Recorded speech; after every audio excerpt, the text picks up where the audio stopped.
गई तो उसको किस अस्पताल में जाना है। तो मैं कहना चाहता हूँ कि बाबा साहब भीमराव अम्बेडकर ने जो कहा कि शिक्षित हो, संगठित हो, संघर्ष करो, आपका ये मूल उद्देश्य अगर पूरा हो गया तो कोई भी माई का लाल आपको आगे बढ़ने से रोक नहीं सकता है।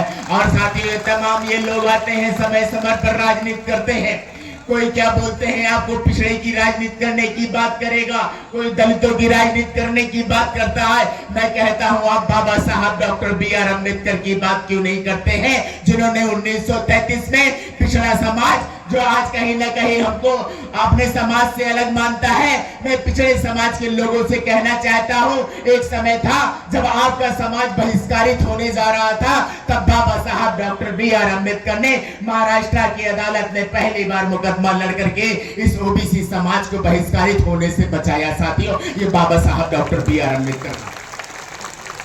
और साथियों, देश आजादी की ओर जा रहा था, देश आजाद हो रहा था बाबा साहब डॉक्टर बी.आर. अम्बेडकर, क्योंकि देश हमारा 1947 को आजाद हुआ। उसके पहले से ही जो ब्रिटिश सरकार ने हमको गुलाम बना के रखी थी, उस वक्त हमारे देश में सिर्फ दो ही नेता का नाम जाना जाता था, भाई साहब संचालक जी, सिर्फ और सिर्फ हमारे यहाँ गांधी जी जो भारत की नोटों पे राज कर रहे हैं, और एक दूसरे नेता जो पाकिस्तान की नोटों पे राज कर रहे हैं। सिर्फ दो ही नेता हमारे यहाँ जाने जाते थे, जिन्ना साहब।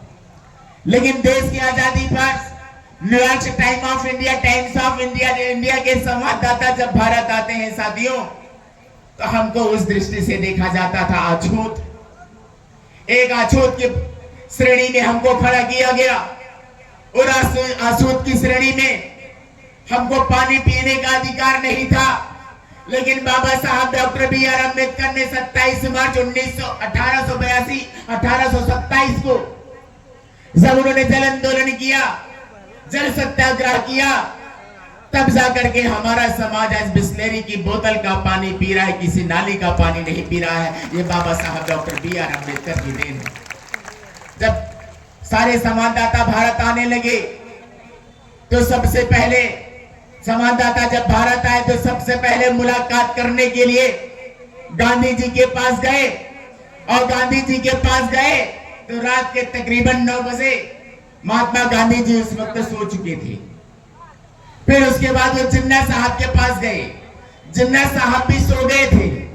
फिर उसके बाद वो निराश होकर के जो राजभवन था वहां पर आए, तो जहां पर एक छोटी सी काल कोठरी में बाबा साहब डॉक्टर बी.आर. अम्बेडकर एक दिया जला करके अपने भारत का संविधान, सुंदर सा संविधान लिख रहे थे।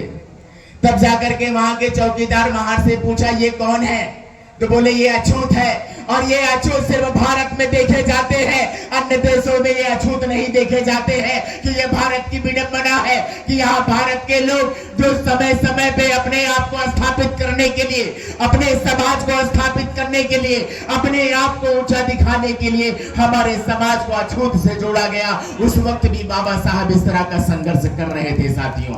लेकिन ब्रिटिश सरकार को क्या पता था, जो वहां के संवाददाता आए बोले उनको अछूत से मतलब नहीं है। वो बाबा साहब डॉक्टर बी.आर. अम्बेडकर के पास जाकर के मिलते हैं, और बाबा साहब डॉक्टर बी.आर. अम्बेडकर से कहते हैं कि आप ये बताइए, देश के दो जाने माने नेता, एक जिन्ना और गांधी जी, जो रात के 9:30 बजे और 10 बजे सो गए, लेकिन आप इतनी रात को जग करके पढ़ाई कर रहे हैं साथियों। तो बाबा साहब डॉक्टर बी.आर. अम्बेडकर ने एक बात कही कि आज गांधी जी और जिन्ना इसलिए सो गए क्योंकि उनका समाज जग रहा है। मैं रात के आधी रात जग करके इसलिए पढ़ाई कर रहा हूँ क्योंकि मेरा समाज सोया हुआ है। साथियों, आज मैं आप सबको बस और ज्यादा कुछ ना कह करके बोलने की और हिम्मत नहीं बढ़ रही है। बस इतना कहना चाहूंगा कि आप सब जिस उद्देश्य से यहाँ पर आए हैं, आज नशा ही नाश का कारण है। नशे से ही आदमी पीछे जा रहा है। हमारी माताएं